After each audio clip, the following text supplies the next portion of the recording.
तो गाइस कैसे हैं आप सब लोग। टावर ऑफ मैजिक के एपिसोड 32 के साथ हाजिर हो। तो लास्ट एपिसोड के एंड पे हमने देखा था तुम्हारा डिजायर जो होता है वो क्रैकन से कहता है कि अगर तुम्हारे अंदर हिम्मत है तो फिर जल्दी से इस क्रिस्टल को यहाँ पर फोड़ कर दिखाओ, क्योंकि वो उसे धमकी दे रहा था कि मैं इस क्रिस्टल को तोड़ दूंगा। लेकिन हमारे डिजायर को पता होता है कि वो कभी भी इस क्रिस्टल को नहीं तोड़ेगा और इसी के साथ हमारा डिजायर उसके सामने आकर खड़ा हो जाता है और उसे कहता है कि तुम कुछ भी नहीं कर सकते। जबकि क्रैकन वहां पर सोच रहा होता है चाहे जो भी हो जाए ये है तो सिर्फ और सिर्फ एक लेवल 1 का मजिशियन ही, तो इसका मतलब यह है कि मैं अपनी स्ट्रेंथ से भी इसको सबड्यू कर सकता हूँ। और इसी के साथ ही वहां पर अपना पंच बनाता है और उसे कहता है कि मैं तुम्हें मार डालूंगा। और जैसे वो हमारे डिजायर को एक जबरदस्त पंच मारने लगता है, इसी के साथ उसके ऊपर ग्रेविटी का प्रेशर पड़ता है, क्योंकि हमारा डिजायर वहां पर ग्रेविटी कंट्रोल मैजिक को यूज करता है, जिसकी वजह से वहीं पर ग्राउंड के ऊपर गिर जाता है। और वो कहता है कि ऐसा कैसे हो सकता है, तुम यहाँ पर ग्रेविटी मैजिक को कैसे यूज कर सकते हो, ये तो एक लेवल 4 का मैजिक है। मुझे यहाँ पर बिल्कुल भी समझ ही नहीं आ रही कि तुम ये सब कुछ कर कैसे पा रहे हो। तुम डेफिनेटली सिर्फ और सिर्फ एक लेवल 1 के मैजिशियन हो, तुम्हें देखकर ही पता चल रहा है कि तुम लेवल 1 के मैजिशियन हो। फिर ऐसा कैसे हो सकता है कि तुमने ग्रेविटी मैजिक को यूज कर लिया। तुम्हारा डिजायर उसे कहता है कि हाँ मैं यहाँ पर ग्रेविटी मैजिक को यूज कर सकता हूँ, और साथ ही उसके हाथ से मैजिक जेम को भी ले लेता है।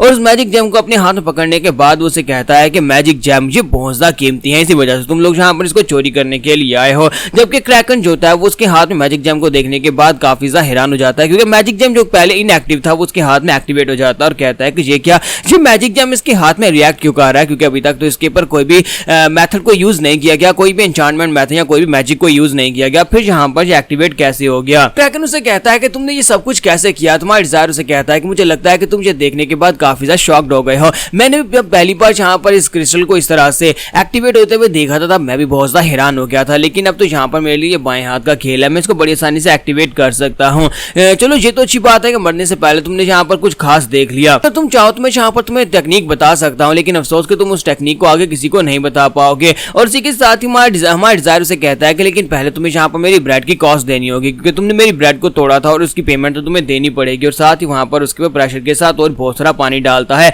जिसकी वजह से वहीं पर बेहोश हो जाता है। और उसके बाद उसका कुछ नहीं बताया जाता कि शायद उसको अरेस्ट कर लिया गया या उसको मार दिया गया। तो यहीं पर से नेक्स्ट सीन जो होता है हमें प्रोफेसर का दिखाया जाता है कि प्रोफेसर बहुत ज्यादा खुश होती है और कहती है डिजायर तुम्हारी टीम ने तो कमाल कर दिया, तुमने वहां पर मुझसे रिक्वेस्ट की थी कि मैं तुम्हें टावर ऑफ मैजिक में भेज दूं, मैंने तुम्हें वहां पर भेजा और तुम्हारी वजह से हमारा जो सेकंड ग्रेड का मैजिक क्रिस्टल था वो बच गया और तुम्हारी वजह से हमें काफी ज्यादा फायदा हुआ है। तो प्रोफेसर उन सभी लोगों को वहां पर थैंक यू बोल रही होती है और इसी के साथ ही वो सभी लोग काफी ज्यादा खुश हो रहे होते हैं कि हमारी पार्टी ने जहां पर एक और नया कारनामा किया है। और इसी के साथ ही प्रोफेसर उनसे कहती हैं हम लोग तो इस बारे में सोच भी नहीं सकते कि अगर वो सेकंड ग्रेड का मैजिक क्रिस्टल उनके हाथ चला जाता आउटसाइडर के, तो वो उस मैजिक क्रिस्टल की मदद से क्या कर सकते थे, वो उस मैजिक क्रिस्टल को यूज करके कोई भी घिनौना काम कर सकते थे। फिर साथ ही उसे कहती है कि अब जबकि तुमने जहां पर हमारा काम किया है, तो फिर से उठकर खड़ी होती है, सर झुकाकर उसे थैंक यू बोलती है। तुम्हारा डिजायर उसे कहता है कि आपको यहाँ पर बार बार मुझे थैंक यू बोलने की जरूरत नहीं है, हम लोग तो यहाँ पर अपनी कंपनसेशन के बारे में बात करने के लिए आए थे। तो उसे कहती है हाँ मुझे याद आ गया। और साथ ही वो उसे कहती है कि हम तुम्हें यहाँ पर इसके कंपनसेशन में 120 गोल्ड कॉइंस देने वाले हैं। तो ये बात सुनने के बाद रोमांटिका बहुत ज्यादा खुश हो जाती है और कहती है कि मिस्टर डिजायर ये तो बहुत ज्यादा अमेजिंग है, अब हमारे पास भी यहाँ पर पैसे होंगे, हमारी पार्टी का बजट अब लो बिल्कुल भी नहीं रहेगा, हमारे पास भी 120 गोल्ड आ जाएंगे। और प्रैम भी काफी ज्यादा खुश हो रहा था कि हम लोग यहाँ पर इन चीज से कितनी सारी चीजें खरीद सकते हैं, अपनी पार्टी को बेहतर बना सकते हैं। और इसी के साथ ही प्रोफेसर उनसे कहती है कि वैसे तो मैं यहाँ पर तुम्हें सिर्फ और सिर्फ 100 गोल्ड कॉइंस देने वाली थी, लेकिन क्योंकि पहले मैंने तुम्हारी बात के ऊपर यकीन नहीं किया था, मैंने तुम्हारे पर शक किया, इसी वजह से यहाँ पर कंपनसेशन के तौर पर मैं 20 गोल्ड कॉइंस अपने पास तुम्हें एक्स्ट्रा दे रही हूँ। और इसी के साथ ही वो पैसों की थैली उनके सामने रख देती है और कहती है कि ये लो जो तुम्हारा रिवार्ड है, तुम लोग इसको एक्सेप्ट करो। तुम्हारा डिजायर उसे कहता है कि आपको याद है कि मैंने आपसे क्या कहा था, मैंने आपसे कहा था कि हम लोग टावर ऑफ मैजिक में रिकमेंडेशन नहीं चाहते। तो वो कहती है हाँ मुझे याद है तुमने कहा था, तो फिर तुम्हें मुझसे क्या चाहिए। तुम्हारा डिजायर उसे कहता है कि हमने यहाँ पर जो काम जो किया है वो 120 गोल्ड पीसेस के बदले में बिल्कुल भी नहीं किया, यानी कि हमें यहाँ पर ये पैसे नहीं चाहिए, मैं यहाँ पर आपसे कुछ और मांगना चाहता हूँ। तो प्रोफेसर उसे कहती है क्या तुम 120 गोल्ड कॉइंस नहीं लेना चाहते, ये तो काफी बड़ी रकम है, फिर भी तुम यहाँ पर ये नहीं लेना चाहते, तो फिर तुम्हें इसके बदले में क्या चाहिए। अगर रिकमेंडेशन की बात है तो वो तुम्हें बिल्कुल भी नहीं कर सकते, क्योंकि वो रूल्स को तोड़ा नहीं जा सकता, क्योंकि रूल्स के मुताबिक वो डेट एक्सपायर हो चुकी है। तुम्हारा डिजायर उसे कहता है नहीं मैं वो नहीं कह रहा, मुझे बस यहाँ पर एक मीटिंग चाहिए, मैं एक चेस गेम खेलना चाहता हूँ, वो भी टावर ऑफ मैजिक के मास्टर जॉर्ज के साथ। तो क्या आप यहाँ पर उनके साथ मेरी एक मीटिंग फिक्स करवा सकते हैं ताकि मैं उनके साथ चेस बोर्ड गेम खेल सकूं। तो ये बात सुनने के बाद प्रोफेसर भी काफी ज्यादा हैरान हो जाती हैं और फिर साथ ही उसके लिए वहां पर मास्टर जॉर्ज के साथ कांटेक्ट करती हैं और उसे कहती है कि एक लड़का तुम्हारे साथ चेस बोर्ड गेम खेलना चाहता है, और उसी के साथ उसे वहां पर इजाजत मिल जाती है। तो next scene tower of magic का दिखाया जाता है। तुम्हारा डिजायर जो होता है प्रोफेसर के साथ टावर ऑफ मैजिक में आता है, तो प्रोफेसर उसे अपने साथ लेकर वहां पर लिफ्ट में आती है और उसे कहती है कि स्टूडेंट डिजायर तो फाइनली तुम यहाँ पर पहुंच ही आए, लेकिन क्या तुम्हें लगता है कि तुम वाकई में श्योर हो सिर्फ और सिर्फ एक क्रॉसबोर्ड की गेम खेलने के बाद तुम यहाँ पर 120 गोल्ड कॉइंस को छोड़ दोगे। तुम्हारा डिजायर उसे कहता है कि इस बात का क्या मतलब है, तो वो उसे कहती है कि सिर्फ एक चेस गेम खेलने के बाद अगर तुम्हें लगता है कि तुम यहाँ पर उनको हरा सकते हो तो ये पॉसिबल नहीं है, क्योंकि वो चेस गेम के मास्टर हैं। और साथ ही अगर तुम्हें लगता है कि उनको हराने के बाद तुम उनसे ये कह पाओगे कि वो तुम्हें रेकमेंड कर दे टावर ऑफ मैजिक के लिए और तुम्हें सपोर्ट दें, तो ये बिल्कुल भी पॉसिबल नहीं है, क्योंकि मास्टर जॉर्ज कभी भी अपने रूल्स को बेंड नहीं करते। तुम्हारा डिजायर उनसे कहता है कि नहीं, आपको परेशान होने की जरूरत नहीं है, मेरा उनके साथ चेस बोर्ड गेम खेलने का कोई और ही मकसद है, इसी वजह से मैं उनके साथ गेम खेलने के लिए जा रहा हूँ। और इसी के साथ ही टीचर उसे कहती है कि लेकिन ये भी हैरानी की बात है कि जब मास्टर जॉर्ज से मैंने इस बारे में बात की कि कोई उनके साथ चेस बोर्ड गेम खेलना चाहता तो उन्होंने भी जल्दी से हाँ कर दी,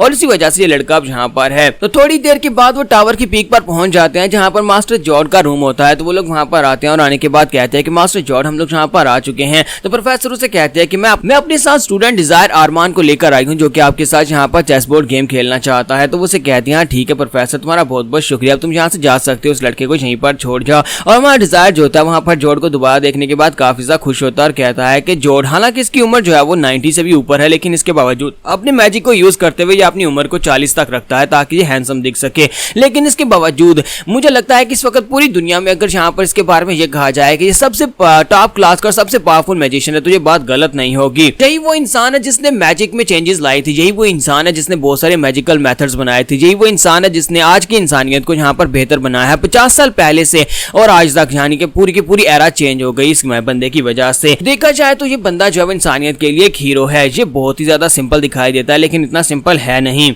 तो उसी के साथ ही मास्टर जॉर्ज होते हैं वहां पर चेस बोर्ड को रखते हैं और उसे कहते हैं कि लड़के आ जाओ, जहां पर आकर बैठ जाओ। वो दोनों अपने सामने बैठ जाते हैं और इसी के साथ ही मास्टर उसे कहते हैं कि तो अच्छा तो बताओ कि तो फिर तुम यहाँ पर कौन से रूल्स को फॉलो करते हुए इस मैच को खेलने चाहते हो। मेरे पास ज्यादा टाइम नहीं है, मेरे पास सिर्फ और सिर्फ तकरीबन 27 मिनट्स हैं, क्योंकि बहुत ही जल्दी यहाँ पर एक मीटिंग स्टार्ट होने वाली है और मुझे इस मीटिंग को अटेंड करने के लिए जाना है। तुम्हारा डिजायर उसे कहता है कि मेरे लिए इतना ही काफी है कि आप यहाँ पर मेरे सामने बैठे हैं और मेरे साथ चेस गेम खेलने वाले हैं। उसी के साथ ही मास्टर जॉर्ज उसे कहते हैं तो फिर बताओ कि तुम कौन से रूल्स को फॉलो करना चाहते हो। तो जहाँ पर चेस बोर्ड गेम खेलने के रूल्स होते हैं वो उन रूल्स के बारे में बात कर रहे होते हैं। और हमारा डिजायर जो होता है वहां पर उसे कहता है कि मैं नॉर्थ सी रूल्स को फॉलो करना चाहता हूं। ये बात सुनती मास्टर जॉर्ज भी काफी हैरान होते हैं और कहते हैं कि लगता तो नहीं है कि तुम यहाँ पर नॉर्थ एरिया से हो। तुम्हारा डिजायर कहता है कि नहीं, मैं नॉर्थ एरिया से तो नहीं हूँ, लेकिन एक बार मैं किसी के साथ गेम खेला था और उसने मुझे ये रूल सिखाए थे और मुझे ये रूल काफी ज्यादा अच्छे लगे, इसी वजह से मैं यहाँ पर आपके साथ खेलना चाहता हूँ। तो मास्टर जॉर्ज उसे कहते हैं अच्छा ठीक है, अब जबकि तुमने खुद ही यहाँ पर ये वाले रूल्स को सिलेक्ट किया तो फिर हम लोग इन्हीं रूल्स के मुताबिक यहाँ पर चेस बोर्ड गेम को खेलेंगे। और इसी के साथ ही वो लोग वहाँ पर अपनी चेस बोर्ड